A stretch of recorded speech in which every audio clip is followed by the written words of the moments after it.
بسم اللہ الرحمن الرحیم، الحمدللہ والصلاۃ والسلام علی خاتم الانبیاء۔ گفتگو کو آغاز کرنے سے پہلے یاد دہانی کرتا چلوں، اگر آج کے موضوع کے بارے میں کوئی سوال آپ پوچھنا چاہیں تو ہمارا نمبر ہے 92062629206264 اور اس کے ساتھ اضافہ کر لیں 051 کا اسلام آباد پنی سے باہر سے فون کرنے کی شکل میں۔ آج ہم جس گفتگو کا ہمارا موضوع ہے اس سے آغاز کر رہے ہیں وہ نظام ہستی کے حوالے سے یہ سمجھنا ہے کہ اسلام کا نظام عدل کیا ہے۔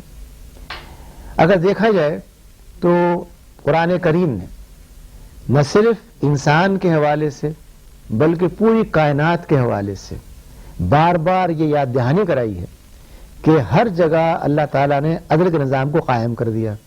چنانچہ عدل کا ایک استعمال قرآن کریم میں جو ہم دیکھتے ہیں وہ توازن، چیزوں کا متوازن بننا، حسین بننا، متناسب بننا۔ چنانچہ سورہ انفطار میں جو 82ویں سورت ہے 7ویں آیت میں اس کے بارے میں کہا گیا فعدل کا، یعنی اللہ تعالیٰ نے انسان کو بنانے کے بعد، اس کا تسویہ کرنے کے بعد اس کو ایک ایسی متوازن شکل دی کہ آپ جتنا بھی غور کریں اس کے جسم کے ہر عضو کے حوالے سے کوئی اور مقام اس کے مناسب نہیں ہو سکتا۔ انسان کے ہاتھ جہاں پہ لگے ہوئے ہیں، ناک جہاں پہ لگی ہوئی ہے، کان جہاں پہ لگے ہوئے ہیں، آنکھیں جہاں پر ہیں، ان کا کوئی مقام اس کے علاوہ ہو ہی نہیں سکتا۔ یعنی ہر حیثیت سے اللہ تعالیٰ نے انسان کے جسم کو، نہ صرف جسم کو بلکہ ان کے جسم کے استعمال کو ایسا بنا دیا ہے کہ متوازن ہو، مناسب ہو۔ یہ ایک مفہوم ہے عدل کا پایا جاتا ہے اور یہ چیز کائنات میں پائی جاتی ہے۔ پھر ہم دیکھتے ہیں کہ عدل کے حوالے سے یہ بات بھی قرآن پاک فرماتا ہے کہ یہ ایک ایسے معاوضے کے لیے بھی استعمال ہوتی ہے اصطلاح جو انتہائی مناسب ہو۔ سورہ الانعام میں جو 6 سورہ ہے آیت نمبر 70 میں یہ بات فرمائی گئی کہ اگر وہ لوگ جو یہاں پر اللہ تعالیٰ کے احکام کی پیروی نہیں کرتے وہ آخرت میں ایک معاوضہ بھی دینا چاہیں گے وہ قبول نہیں کیا جائے گا، اور یہ معاوضے کی اصطلاح عدل کی استعمال کی گئی۔ قرآن کریم نے اسی اصطلاح کو اس معنی میں بھی استعمال کیا ہے کہ لوگ اپنے معاملات میں زیادتی نہ کریں بلکہ عدل کو استعمال کریں۔ یہاں یہ بات سمجھ لیجئے کہ عدل اور مساوات اور انصاف ان میں بنیادی فرق پایا جاتا ہے۔ عدل تو یہ ہے کہ اللہ تعالیٰ کی دیے ہوئے احکامات کی پیروی بہترین طور پہ ایسے کی جائے کسی کے ساتھ زیادتی نہ ہو۔ مساوات یہ ہے کہ ایک شخص مستحق ہو یا مستحق نہ ہو اسے آپ برابر کھڑا کر دیں۔ جیسے کہ ایک شخص صلاحیت رکھتا ہے انتہائی اعلیٰ فکری کام کرنے کی، ایک صلاحیت رکھتا ہے انتہائی عمدہ کھیتی باڑی کرنے کی، دونوں کا مقام بڑا بلند ہے لیکن آپ دونوں کو مساوی کھڑا کر دیں، یہ مساوات ہے۔ عدل یہ ہے کہ جس شخص کو کمال حاصل ہے کھیتی باڑی کرنے میں اسے اس لحاظ سے آپ تسلیم کریں، اور جس کو کمال حاصل ہے علمی کام میں اس کے لیے وہ مقام آپ طے کریں۔ یہ عدل ہے، جبکہ مساوات ایک اندھا اصول ہے جس کو ہم نے اختیار کر لیا ہے مغرب کی پیروی میں۔ اسلام یہ کہتا ہے کہ عدل پایا جاتا ہے کائنات میں بھی، انسانوں میں بھی، اور یہ معاشرے میں بھی ہونا چاہیے۔ چنانچہ وہ عدل سے مفہوم یہ لیتا ہے کہ وہ مناسب رویہ جو ہر معاملے میں اختیار کیا جائے۔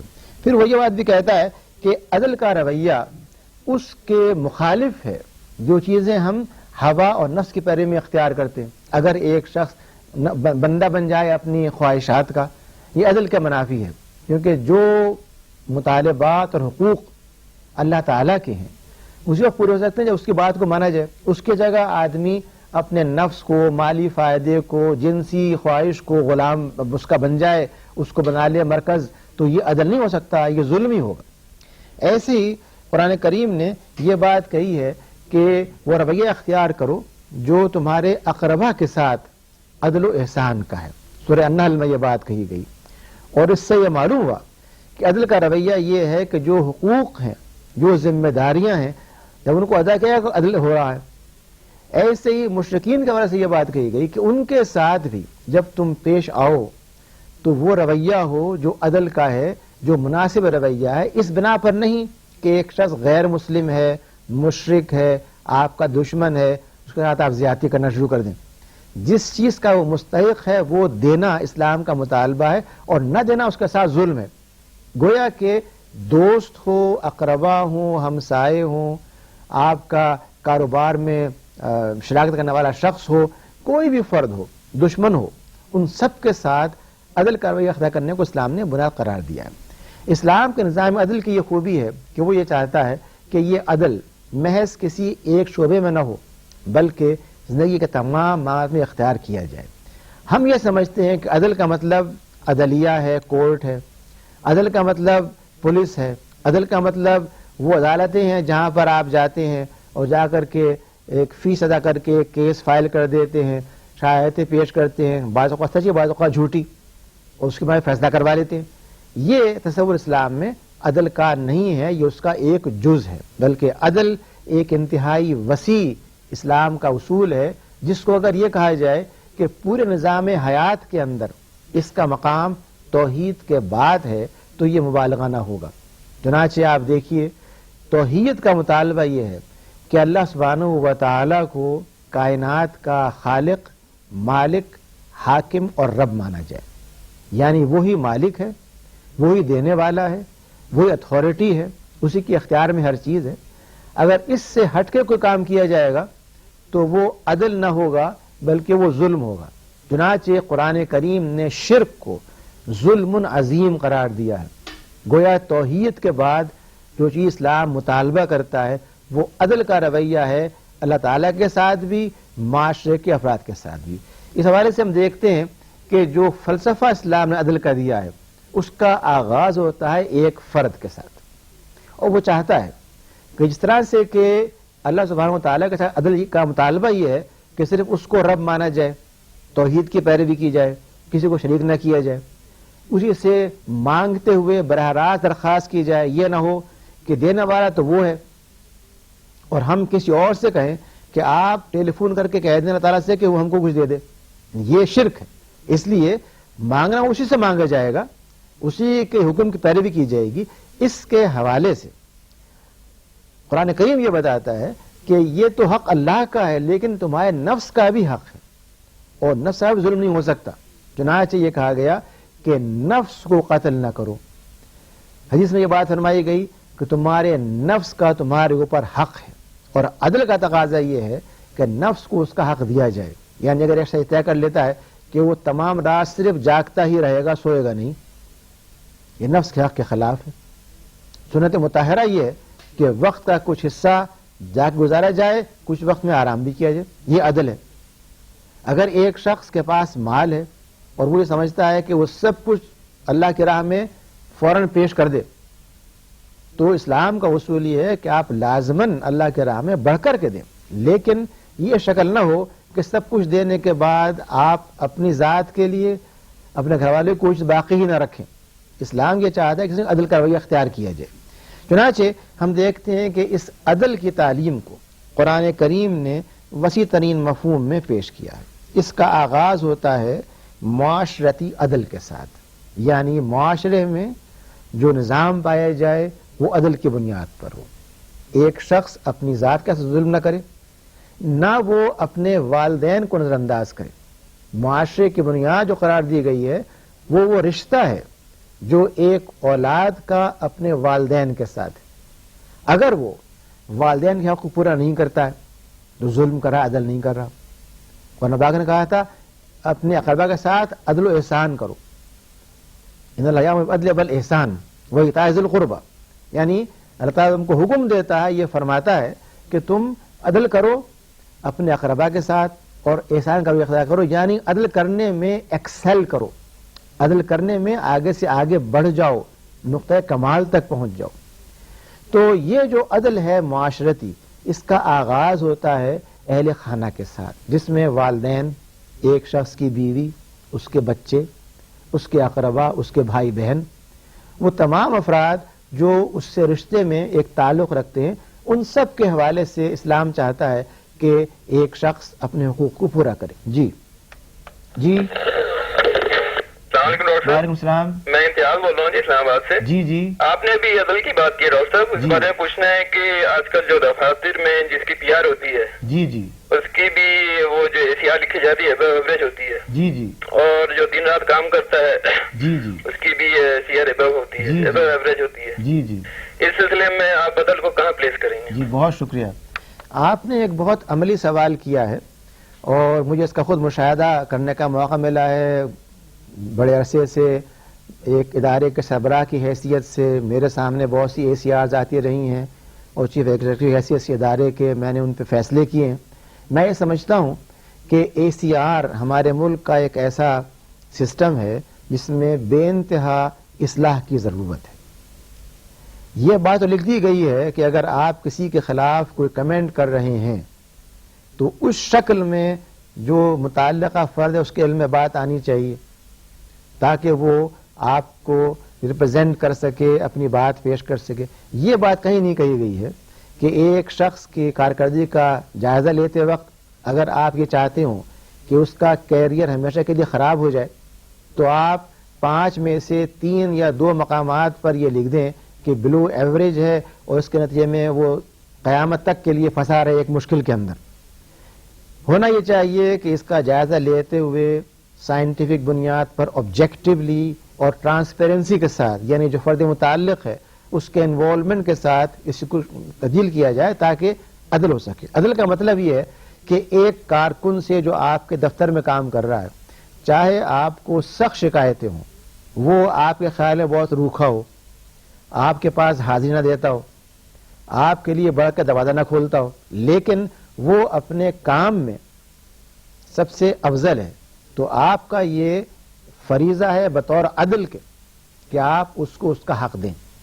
ہاں, اس حوالے سے کہ وہ کس طرح اپنے طرز عمل کو بدلے, ایک بھائی کی حیثیت سے, ایک سینئر کی حیثیت سے, ایک کولیگ کی حیثیت سے اس کو سمجھائیے, بتائیے کس طرح سے وہ اپنے اخلاق کو بہتر بنائے. لیکن اس بنا پر کہ وہ آپ سے اچھی طرح پیش نہیں آتا, اس کی کارکردگی کو آپ انڈر ریٹ نہیں کر سکتے, اس کے خلاف کوئی بات نہیں لکھ سکتے.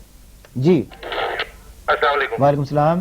ڈاکٹر صاحب محمد غیور راولپنڈی سے بول رہا ہوں. جی آپ نے اسلام کے نظام عدل کی بات کی ہے. جی عام طور پر آج کل باوجود اس کے کہ بہنوں کا بیٹوں کا جائیداد میں حصہ ہوتا ہے, جی جی وہ زبردستی لکھوا کر اسے دستبردار کرا دیتے ہیں.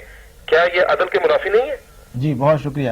یہ چیز اس سے پہلے بھی آ چکی ہے جب ہم نے بات کی اسلام کے نظام معاشرت کے بارے میں, اور اس میں یہ بات کہی گئی تھی کہ ہمارے ملک میں جو روایتیں انتہائی ظالمانہ پائی جاتی ہیں اور جو اسلام سے پہلے کے معاشرے کی باقیات ہیں, اس کے اثرات ہیں, ان میں سے ایک یہ ہے کہ ہمارے ملک کی بے شمار بہنوں کو, بیٹیوں کو, ان کو اس حق سے محروم کر دیا جو حق ان کو اسلام نے دیا.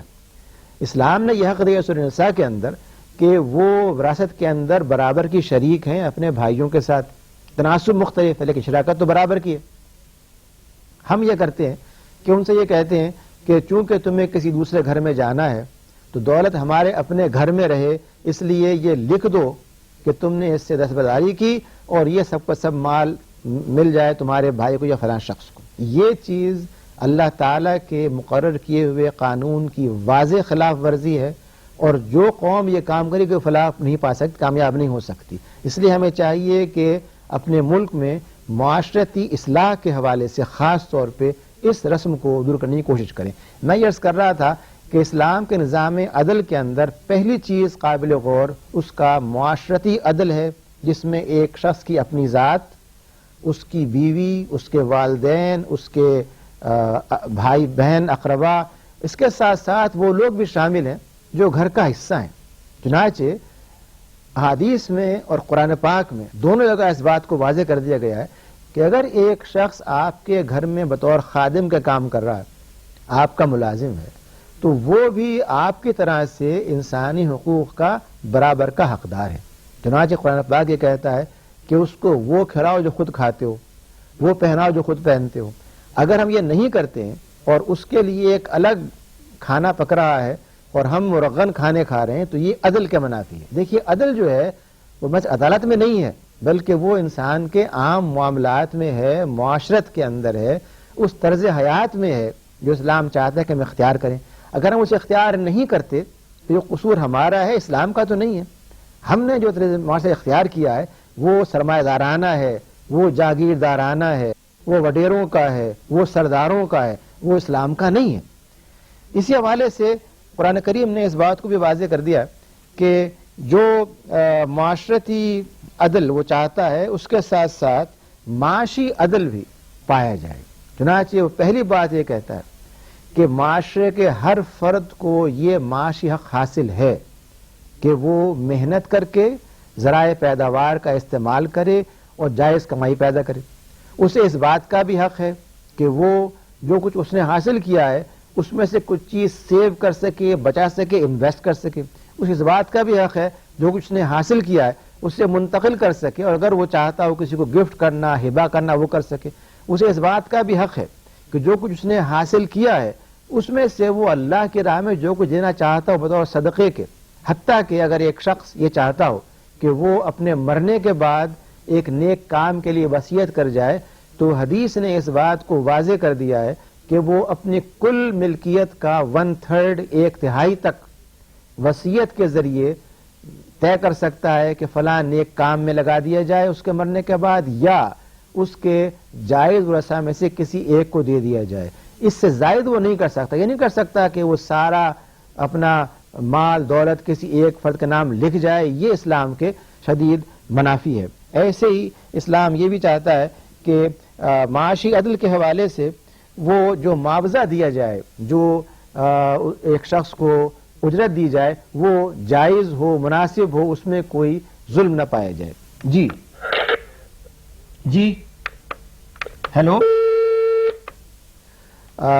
اسلامی نظام عدل کے حوالے سے یہ چیز بھی ذہن میں رہنی چاہیے کہ اس کا تعلق محض معاشرتی اور معاشی معاملات سے ہی نہیں ہے بلکہ سیاسی معاملات کے ساتھ بھی ہے۔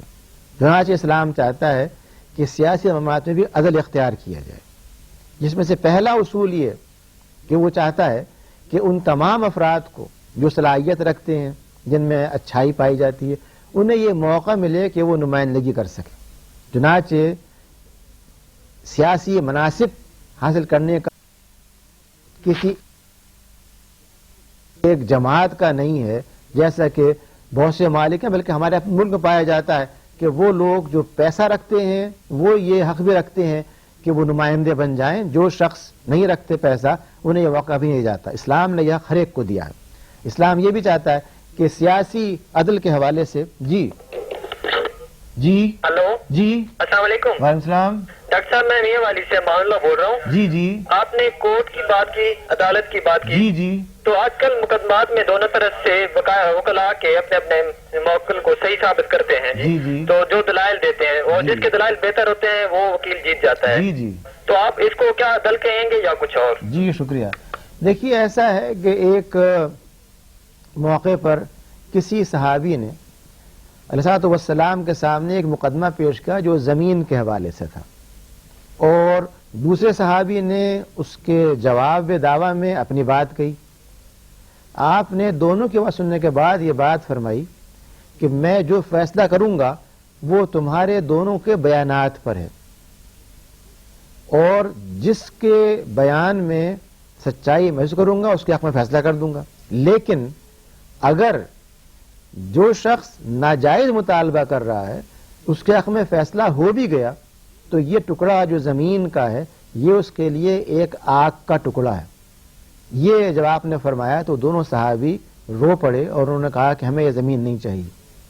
یعنی اسلام کا اصول یہ ہے کہ فیصلہ ظاہر کی بنیاد پہ ہوگا، اور وہ اسی وقت ہوگا جب دو فریق اپنی بات کو پیش کر دیں، بجائے دو فریقوں دو وکلاء ہیں دلائل پیش کر رہے ہیں، اس میں سے جس کے دلائل زیادہ کنونسنگ ہیں، قوی ہیں، سننے کے بعد فیصلہ کیا جائے گا۔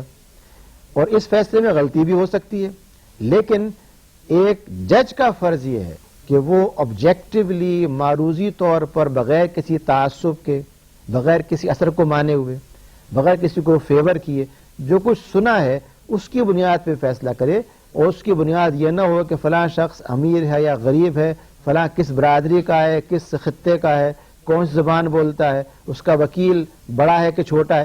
یہ تمام یہ نظر انداز کرتے ہوئے جو کچھ دلائل دیے گئے ہیں ان کی بنیاد پہ فیصلہ کیا جائے تو عدل کی بنیاد پر ہے، چاہے اس میں انسانی عقل کی بنا پہ غلطی کا امکان باقی رہے۔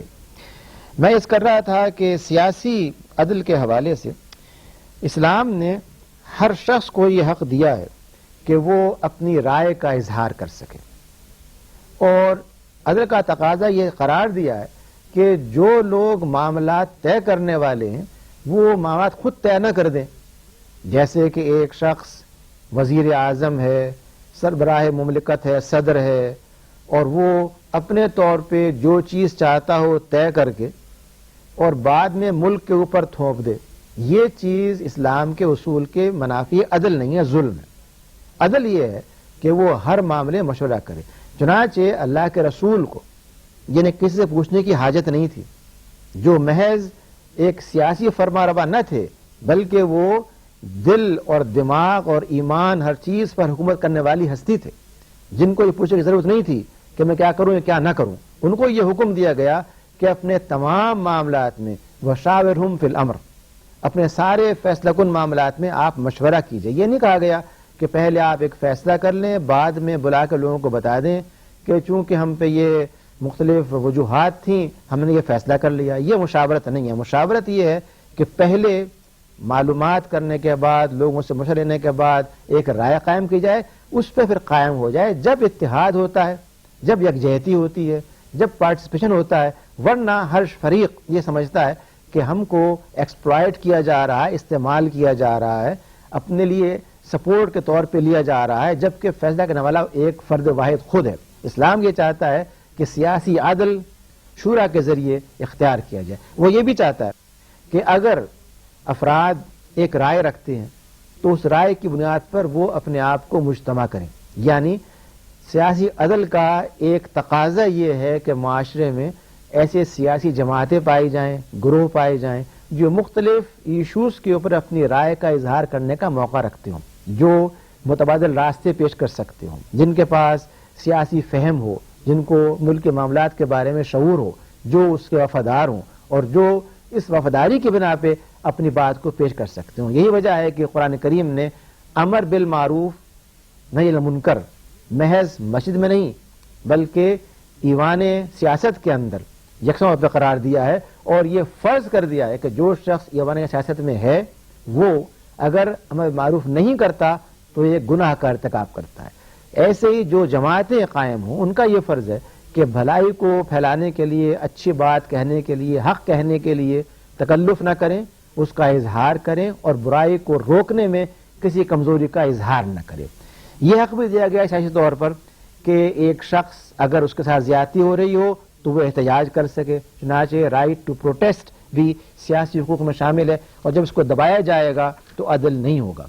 یہ حق بھی اسلام نے دیا ہے کہ دینی معاملات میں عدل کیا جائے، حریت اختیار کی جائے، اور ایک شخص اگر کسی قرآن پاک کی آیت یا حدیث کی تعبیر مختلف کرنا چاہتا ہے تو دائرے میں رہتے اس کو حق دیا گیا ہے. گویا ایک سے زائد تعبیرات ہو سکتی ہیں، ایک سے زائد مسلک ہو سکتے ہیں، ایک سے زائد مذاہب ہو سکتے ہیں. اس چیز کو قرآن کریم نے عدل قرار دیا ہے.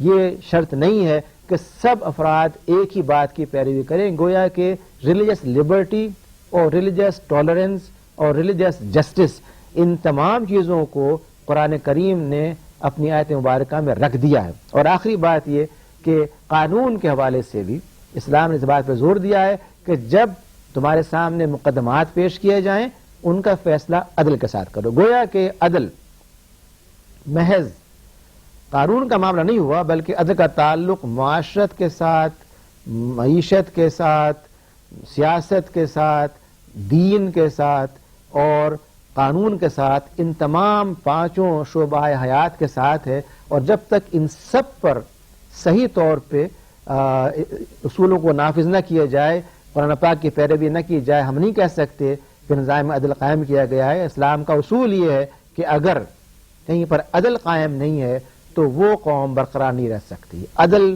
بنیادی شرط ہے، اور ہمیں چاہیے کہ ہم اپنے ملک کے ہر شعبے میں جس کا تعلق دین سے ہو، سیاست سے ہو، معیشت سے ہو، معاشرت سے ہو، عدل کے اصولوں کو قائم کر کے اپنے ملک کی ترقی کے لیے اور نہ صرف یہاں بلکہ آخرت میں کامیابی کے لیے وہ کام کر جائیں جو ہمارے لیے وہاں پر سرخروئی کا باعث بن سکیں. اللہ سے دعا ہے کہ ہمارے ہاں نظام عدل قائم کرنے کے لیے ہم کو موقع دے، ہمیں کامیابی دے اور ہمیں توفیق دے کہ ہم اپنے ملک کو ایک مثالی عادلانہ معاشرہ بنا سکیں. واخر الحمدللہ رب العالمین.